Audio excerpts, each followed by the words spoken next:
'Di ho ba, oh?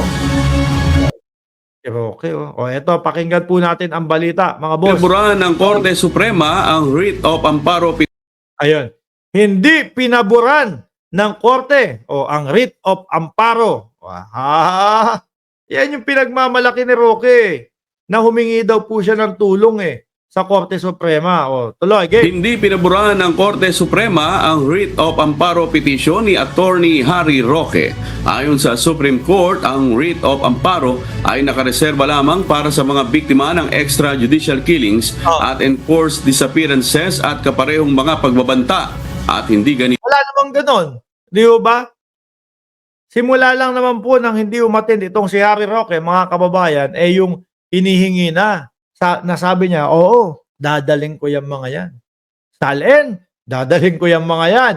Pinagbentahan, dadaling ko yung mga yan. Titulo, sige. Pagkatapos nun, pagdating ni PJ React, mga kababayan, aba, sakto pagdating ni PJ React, hindi na nagpakita si Roque. Nagtago na ho, mga kababayan.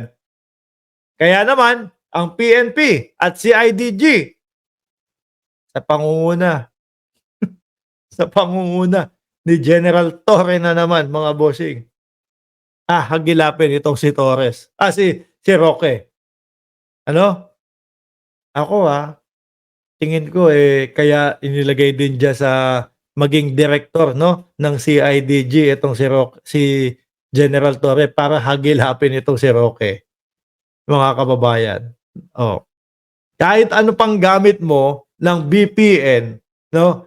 Kahit ang maging address mo pa dahil sa paggamit mo ng VPN, Japan, na kapitbahay ni Sir Tony Ninobla, mahahagilap ka pa din dyan. At take note, doon sa mga tumutulong, kay Roque, no? Na magtago. At tapos, ano daw? Tumutulong na mag-upload ng kanyang mga spokeshour. Nako, may kalalagyan din daw kayo. Kasi pagtulong nyo sa pagtatago ni Roque. Spokes, ano gagawin natin? Binasura po ng Korte Suprema ang inyong hinihiling.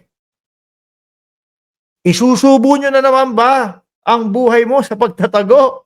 Pagtatago baka kung ano-ano iniisip nyo. Etong si Ma'am Lorelai DSNF, kung ano-ano iniisip, isusubo yung sarili sa pagtatago na naman. Or, susuko. Dalawa lang ang pagpipilian mo. Diba? Kung ako sa iyo, sumuko ka na lang. Magpakalalaki ka. Ano sinabi ko huli? Magpakalalaki. Sige. Tuloy na natin yun. Nasabi ko na magpakalalaki ka. Di ba? Nakita mo, pati asawa mo, pinapatawag na din.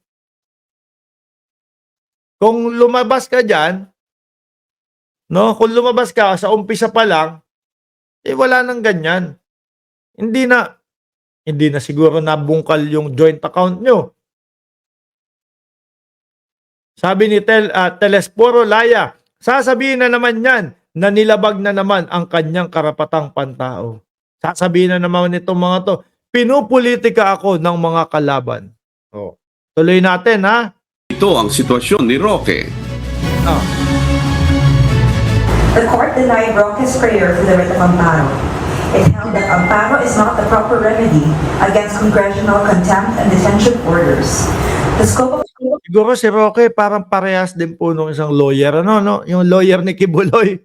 Mga kababayan, pagdating sa kanila, iba na yung ibig sabihin ng batas. amparo is limited to extrajudicial killings and enforced disappearances or threats thereof, which are not present in this case. Si Roque ay Ayan, fresh pa dito si Roque, mga kababayan. Pero kapag ka nag-spokeshour ngayon, laglag na yung pis niya Mukhang hindi na nakakatulog. Dati, nagpakalat to ng balita. Hindi po ako nakatulog ng isang gabi. Kasi tumawag sa akin ang dating presidente. Huhulihin na daw po ng ICC. Sabi ni Panelo, wala katotohanan yung sinasabi ni Roque. Wala naman daw wala naman daw tinatawagan ng Pangulo. Ay ng writ of amparo para mabigyan siya ng proteksyon laban sa contempt at detention orders ng Quad Committee ng Kamara na anyay pagbabanta sa kanyang buhay ay kalayaan.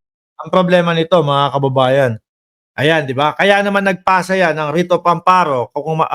Kapag napaboran siya, gumagana. Maayos yung Korte Suprema. Pero kapag kakagaya niyan, hindi napaboran yung kanyang gusto, biglang sasabihin, wala na pong justice system sa Pilipinas. Sasabihin niyan, pati po ang Korte Suprema, ano yan? Inuutusan na din ni Pangulong Bongbong Marcos. Di ba, mga bossing? Oh. Alam na natin yung mga style nila no? At seguridad. Yan po, mga kababayan. Mamimili na lang po si Harry Roque kung saan ang pupuntahan niya. Isusubo niya o susuko siya. Isusubo niya yung buhay niya na magtago na naman o susuko siya. Yun lang po yun mga kababayan. Sabi mo dati, di ba? Pagka hindi napaboran, ibig sabihin, kumbaga, igagalang mo ang Korte Suprema. Igalang mo, ipakita mo. Labas ka, di ba? Sabi ni Tony Ninobla, Sir, Sir, ikaw baka kapitbahay mo na dyan sa Japan si Harry Roque, ha? Yung VPN, sabihin mo na sa amin. Ha? Kasi yung VPN, mga kababayan, ano ho yan? Kunyari, nandito ako sa Cayman. Pag kinlik ko yung on ng VPN, yung IP address ko pwedeng nasa Miami, pwedeng nasa ibang lugar, pwedeng nasa ganon. So, para hindi siya matunton. Yun yung ipinagmamalaki ni Roque, mga kababayan. At meron daw pong mga kaibigan na nag-upload nung kanyang YouTube. Ganon. Di ba?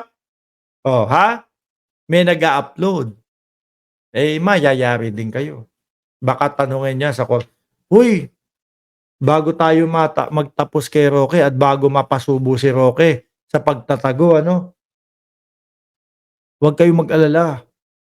Yung mga kakasuhan, yung mga kakasuhan ng obstruction of justice doon sa nangyari sa KOJC, tuloy pa din yun. Huwag kayong mag-alala dun. Kumukuha lang ng tamang oras ang PNP at kakasuhan pa din sila. Sino-sino? Vlogger, executive ng KOJC, sino pa? Tsaka yung mga ibang politiko. Yung ibang mga politiko na naramdaman at pakiramdam ng PNP, inobstruct yung justice. Para tulungan magtago si Kibuloy. Tuloy yun, ha? Bago 2,600 viewers bago tayo magtapos. I-like nyo muna itong video na to bago kayo lumabas. Ha? At doon sa hindi pa nakaka-subscribe, i-subscribe nyo na, pindutin nyo na. Okay? So mga kababayan, 51 minuto na din po ako nagsasalita dito. Magpapasalamat ako doon sa mga nandyan, na nagstay dito sa ating channel. Nako, grabe kayo sa suporta. Wala kayong katulad. Muli po, mukhang magpo 400,000 tayo, ha. Sige nga. Paabutin nga natin ng 400,000. Maraming salamat. God bless po sa ating lahat, mga bossing, chief, amo, sir. Paalam po.